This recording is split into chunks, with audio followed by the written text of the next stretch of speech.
Hello friends, welcome to Art of Samayal. இந்த வீடியோவை like பண்ணுங்க, ஷேர் பண்ணுங்க, சப்ஸ்கிரைப் பண்ணுங்க, அந்த பெல் பட்டன் அமுத்துங்க. Hello friends, இன்னைக்கு நம்ம செய்ய போறது ரவா லட்டு. இது வீட்ல இருக்கிற பொருளை வச்சு ஈஸியா செய்யலாம். இந்த ரவா லட்டு செய்ய தேவையான பொருட்கள் என்னன்னு பார்க்கலாம். சர்க்கரை 3/4 கப், ரவை 1 கப், ஏலக்காய் பொடி 1/2 டீஸ்பூன், முந்திரி பருப்பு தேவைக்கேற்ப, திராட்சை தேவைக்கேற்ப, பால் 1/4 டம்ளர், நெய் 2 டேபிள் ஸ்பூன். இதுதான் ரவா லட்டு செய்ய தேவையான பொருட்கள். இந்த ரவா லட்டு செய்யறதுக்கு ஃபர்ஸ்ட் நம்ம ரவையை வறுக்கணும். அதுக்கு ரெடி பண்ணலாம். அதுக்கு ஒரு பாத்திரம் எடுத்துக்கலாம். அடுப்பத்தை வச்சுட்டு வறுத்த ரவையை வாங்கினாலும் லைட்டாக நம்ம வறுத்துக்கிட்டா நல்லா இருக்கும். இப்போ இந்த பாத்திரம் சூடாயிடுச்சு. நம்ம எடுத்து வச்ச ரவையை இதில் போட்டுடலாம். இப்போ இது கைவிடாம நல்லா கிளறிக்கிட்டே இருக்கணும். அது ரவையோட வாசனை வர வரைக்கும் நம்ம அதை வறுக்கணும். இன்னும் ரொம்ப ஹைல வச்சுட்டா கலர் மாறிடும் ரவையோடது. அதனால மீடியத்தில் வச்சு வறுத்துக்கலாம்.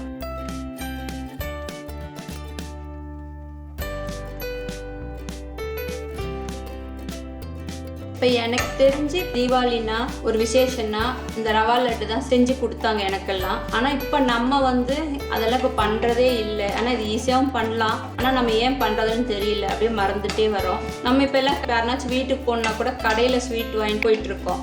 ஆனால் இதே கிராமப்புறத்துல எல்லாம் பார்த்தீங்கன்னா ஒரு வீட்டுக்கு போகிறதாச்சுன்னா இந்த ரவா உருண்டையெல்லாம் செஞ்சு கொண்டு போவாங்க. பலகாரம்னா இந்த ரவா உருண்டை, முறுக்கு இந்த மாதிரி தான் வீட்லேயே செஞ்சு கொண்டு போவாங்க எல்லாருமே. இந்த ரவா லட்டு சாப்பிட்றதுக்கும் நல்லா இருக்கும். நம்ம மற்ற ஸ்வீட்டுங்களோட பார்க்குற டைமு இது செய்யறதும் ஈஸி, சாப்பிட்றதுக்கு நல்ல டேஸ்டாகவும் இருக்குது. ரவை நல்லா சூடாகணும். சூடாகிற டைம் அந்த ரவையோட வாசம் வரும். அது வரைக்கும் நம்ம வறுக்கணும்.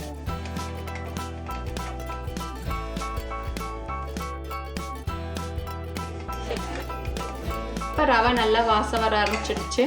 ரவை நல்லா வறுத்துச்சுனாவே அது பாருங்க ஸ்மூத்தாக இருக்கும் வறுக்கிறதுக்கு. இதுதான் அதோட பதம். இப்போ நம்ம ரவை நல்லா வறுத்தாச்சு. அடுப்பை ஆஃப் பண்ணிடுறேன். இது ஆறட்டும். அதுக்குள்ளே நம்ம சர்க்கரையை பொடிச்சிட்டு வந்துடலாம். இப்போ மிக்சியில் சர்க்கரையை போட்டாச்சு. இதை நைஸாக பவுட்ரு பண்ணிட்டு வந்துடலாம். இப்போ நம்ம சர்க்கரையை நைஸாக பவுட்ரு பண்ணியாச்சு. அடுத்து வறுத்து வச்சுருக்கோம் இல்லையா, அந்த ரவையும் இது கூட போட்டு லைட்டாக பல்ஸில் 2 சுற்று சுற்றினா போதும். ரொம்ப நைஸாக அரைக்க வேண்டாம். இப்போ நம்ம அந்த சர்க்கரை பவுட்ரு கூடயே இந்த வறுத்து வச்ச ரவையும் போட்டுடலாம். நம்ம ரவையும் மிக்சியில் போட்டாச்சு. இப்போ நான் அதை அரைச்சிட்டு வந்துடுறேன். இப்போ ரவையும் சர்க்கரையும் அரைச்சிட்டு வந்தாச்சு. இனி முந்திரி பருப்பெல்லாம் தாளிச்சு மிக்ஸ் பண்ணலாம். இப்போ நம்ம ஒரு பாத்திரம் எடுத்துக்கலாம். அடுப்பத்தை வச்சிடலாம். இப்போ இந்த பாத்திரம் சூடாயிடுச்சு. அதில் நெய்யை ஊற்றிக்கலாம். இப்போ நெய் நல்லா சூடாயிடுச்சு. எடுத்து வச்சிருக்கோம் இல்லையா முந்திரி பருப்பு, அது இதில் போட்டுடலாம். இப்போ முந்திரி பருப்பு நல்லா வறுக்கணும். இப்போ முந்திரி பருப்பு வறுத்தாச்சு. அடுத்து திராட்சையும் போட்டுடலாம்.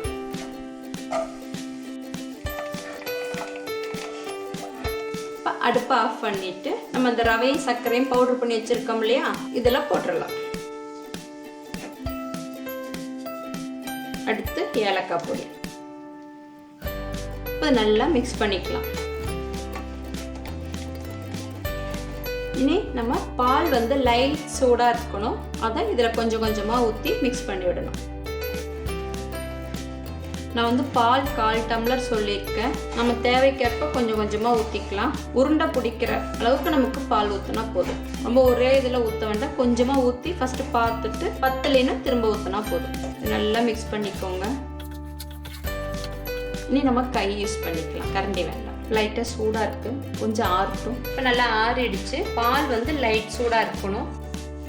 இதில் கொஞ்சம் பால் ஊற்றிக்கிறேன். இது நம்ம இப்போ உருண்டை பிடிச்சி பார்க்கலாம். இன்னும் உருண்டை வரல. இன்னும் கொஞ்சம் பால் ஊற்றிக்கிறேன்.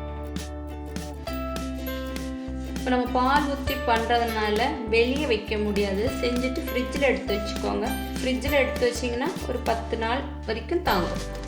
இது நம்ம வெளியே கடையில் வாங்கறதா இருந்துச்சுன்னா அவங்க இந்த சர்க்கரை பாகு காய்ச்சிட்டு தான் பண்ணுவாங்க.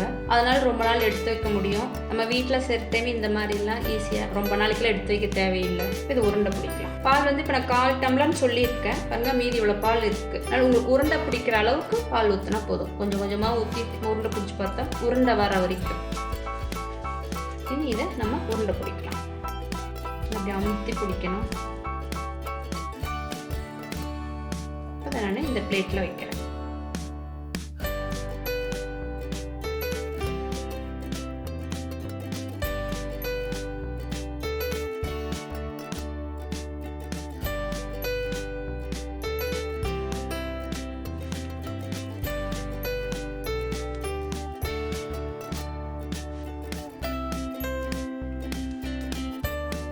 இப்போ நம்மளோட பாரம்பரியமான ரவா லட்டு ரெடி. இந்த மாதிரி ரவா லட்டு செஞ்சு பார்த்து சாப்பிட்டுட்டு உங்களோட கமெண்ட்டை எங்களுக்கு சொல்லுங்க. அடுத்த வீடியோல பார்க்கலாம்.